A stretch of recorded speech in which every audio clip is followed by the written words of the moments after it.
Corona लहान मुलांना होण्याचं मुख्य कारण म्हणजे जी नवजात अर्भकं असतात, त्यांच्यामध्ये कुठल्याही प्रकारची प्रतिकारशक्ती अजून पूर्णपणे तयार झालेली नसते.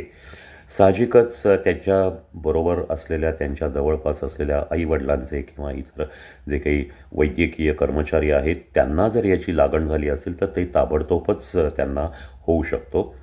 दुसरं महत्त्वाचं कारण म्हणजे ह्या लहान मुलांमध्ये कित्येकदा काही मुलं ही कमी दिवसांची जन्मतात, काही मुलं जन्मतात त्यांचं वजन हे 1800 ग्रॅम किंवा कमी वजनाची असतात. अशा मुलांमध्ये प्रतिकारशक्ती ही अधिकच कमी असते. त्यामुळं हा त्यांच्यामध्ये जास्ती होतो.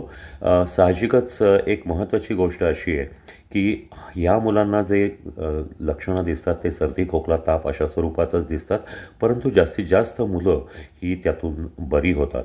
यासाठी त्याच्या आजूबाजूला असलेल्या सर्व व्यक्तींनी, केअरटेकर्सनी काळजी तर घ्यायला पाहिजेच. पण जर मातांना त्यांच्या गर्भावस्थेमध्ये त्यांनी जर कोरोनाची लस घेतली तर त्यांच्या मुलांना जन्मजात किंवा नवजात अर्भक असताना कोरोना होण्याची शक्यता खूप कमी असते.